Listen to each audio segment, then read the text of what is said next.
Bismillahirrahmanirrahim. Alhamdulillahi rabbil alamin. Allahumma salli wa sallim wa barik ala Muhammad wa ala ali Muhammad. Jamaah yang dimuliakan Allah, orang Kristen tidak henti-hentinya memperlihatkan kebodohan mereka dengan mengais-ngais dalil di dalam Al-Quran dan hadis sebagai pembenaran atas ketuhanan Nabi Isa alaihissalam. Salah satu yang mereka lakukan adalah dengan memelintir berbagai ayat dalam Al-Quran, begitu juga dengan hadis Rasulullah Sallallahu Alaihi Wasallam untuk mencari klaim soal kebenaran agama mereka yang sesungguhnya tidak akan pernah ada dan tidak akan pernah mereka temui. Insya Allah secara serial akan saya sajikan jawaban terhadap Kristiani atas klaim mereka bahwa ketuhanan Nabi Isa alaihissalam ada di dalam Al-Quran dan hadis. Jamaah yang dimuliakan Allah, tentu klaim Kristiani tentang ketuhanan Nabi Isa alaihissalam ini merupakan pernyataan konyol dan mengada-ngada. Dan lebih irasional lagi, referensinya diambil dari Al-Quran dan hadis. Karena jelas, selama mereka mengacu kepada Al-Quran dan sumber Islam lainnya, tidak akan pernah mereka temukan ketuhanan Nabi Isa alaihissalam dan dukungan terhadap dogma Kristen. Justru Al-Quran datang salah satunya untuk meluruskan berbagai penyesatan ajaran sebelumnya, terutama yang dilakukan oleh Kristen dan Yahudi, di mana salah satunya membantah fitnah Kristen yang mengatakan bahwa Nabi Isa alaihissalam adalah Tuhan, dan membantah fitnah orang Yahudi yang mengatakan Nabi Isa alaihissalam adalah nabi palsu dan anak hasil dari perzinahan. Bantahan terhadap Nasrani atau Kristen ini dengan tegas Allah nyatakan di dalam Al-Quran, A'udzu billahi minasyaitonir rajim. Laqad kafaral ladzina qalu innallaha huwal masih ibnu Maryam. Wa qala al-masih ya bani Israil a'budullaha rabbi wa rabbakum. Innahu may yusyrik billah faqad harramallahu alaihil jannah wa ma'wahun nar wa ma lidzalimina min ansar. Sesungguhnya telah kafirlah orang yang berkata, sesungguhnya Allah dialah Al-Masih putra Maryam. Padahal Al-Masih sendiri berkata, hai Bani Israel, sembahlah Allah Tuhanku dan Tuhanmu. Sesungguhnya orang yang mempersekutukan sesuatu dengan Allah, maka pasti Allah mengharamkan kepadanya surga, dan tempatnya ialah neraka. Tidaklah ada bagi orang-orang yang zalim itu seorang penolong pun. Begitupun terhadap Judaism atau Yahudi. Dengan tegas Allah menyatakan, wa bikufrihim wa qaulihim ala Maryam buhtanan adzima. Wa qaulihim inna qatalnal masiha Isa ibn Maryam Rasulullah wa ma qataluhu wa ma salabuhu walakin subbiha lahum wa innal ladzina ikhtalafu fihi lafi syakkim min ma lahum bihi min ilmin illa ittiba'adz dzann wa ma qataluhu yakina. Dan kami hukum juga karena kekafiran mereka terhadap Isa dan tuduhan mereka yang sangat keji terhadap Maryam. Dan kami hukum juga karena ucapan mereka Sesungguhnya kami telah membunuh Al-Masih Isa putra Maryam, Rasulullah, padahal mereka tidak membunuhnya dan tidak pula menyalibnya, tetapi yang mereka bunuh adalah orang yang diserupakan dengan Isa. Sesungguhnya mereka yang berselisih pendapat tentang pembunuhan Isa selalu dalam keraguan-raguan tentang yang dibunuh itu. Mereka benar-benar tidak tahu siapa sebenarnya yang dibunuh itu, melainkan mengikuti persangkaan belaka.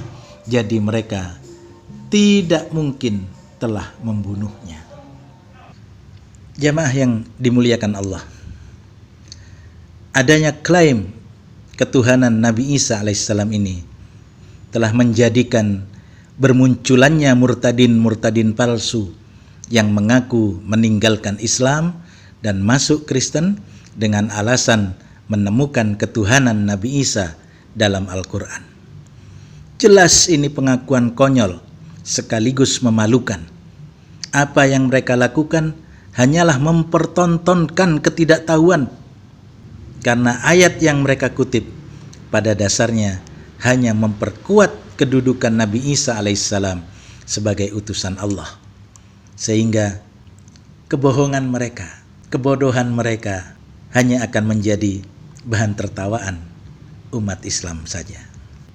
Jamaah yang dimuliakan Allah, namun ironisnya, sekalipun klaim-klaim kosong yang mereka berikan itu hanyalah sesuatu yang mempermalukan diri mereka sendiri, sekaligus menunjukkan kebutaan mereka terhadap Islam dan Al-Quran, namun tidak jarang ada saja muslim awam yang kurang mengetahui ilmu tentang Islam terpengaruh dengan perkataan mereka yang menipu tersebut.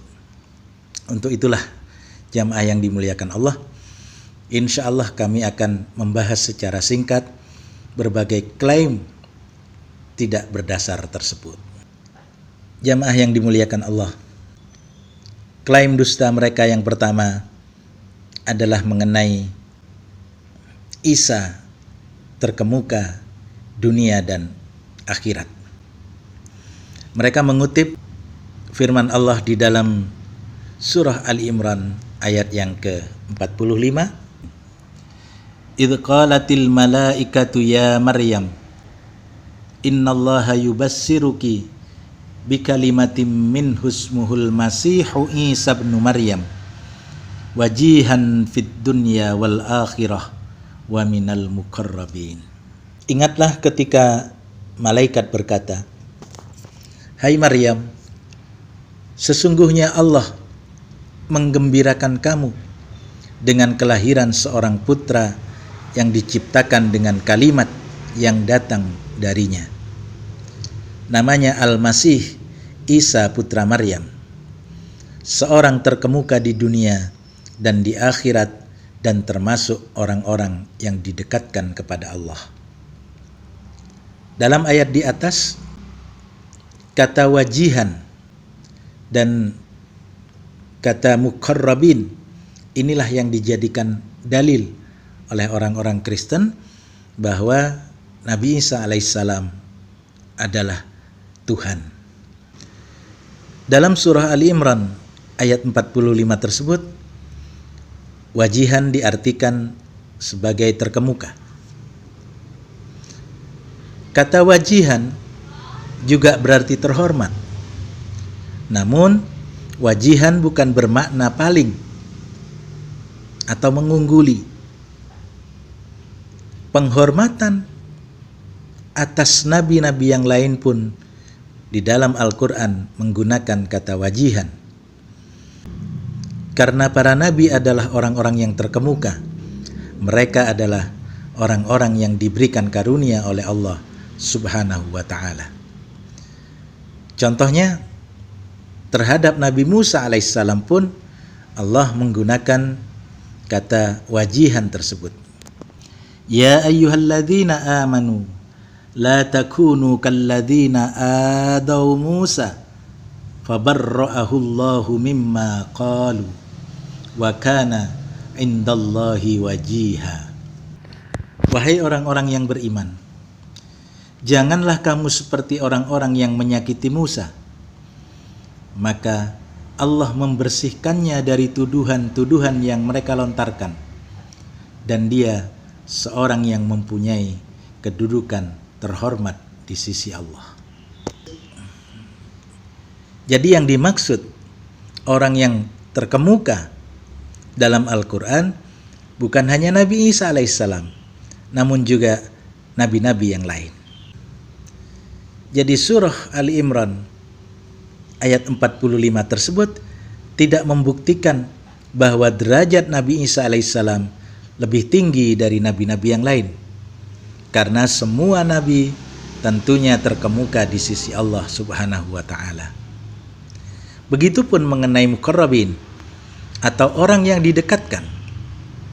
Kata tersebut jelas menunjukkan bahwa Nabi Isa alaihissalam adalah salah satu orang yang didekatkan.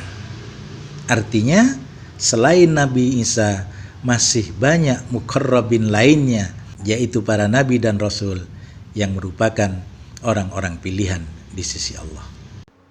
Jamaah yang dimuliakan Allah, Kristiani mengira bahwa sosok terkemuka dunia akhirat adalah Tuhan. Padahal Allah adalah zat yang menguasai dunia dan akhirat. Sedangkan terkemuka sama sekali tidak mengindikasikan penguasaan. Terkemuka dan berkuasa jelas kata yang berbeda. Penguasa mengindikasikan terkemuka, namun terkemuka belum tentu mengindikasikan penguasa. Sebagaimana Nabi Musa alaihissalam juga Allah sebutkan di dalam Al-Quran sebagai seorang yang terkemuka di sisi Allah. Karena itu, klaim Kristiani yang mengatakan bahwa Nabi Isa atau Yesus alaihissalam adalah Tuhan karena beliau seorang yang terkemuka, terbantahkan sudah dengan ayat-ayat Al-Quran sendiri. Sehingga klaim Kristiani tersebut sangat jauh dari kebenaran. Mudah-mudahan jawaban ini bermanfaat bagi kita untuk menjaga akidah kita, menjaga tauhid kita, akidah keluarga kita, dan akidah saudara-saudara kita dari berbagai macam upaya pemurtatan yang dilakukan oleh para misionaris.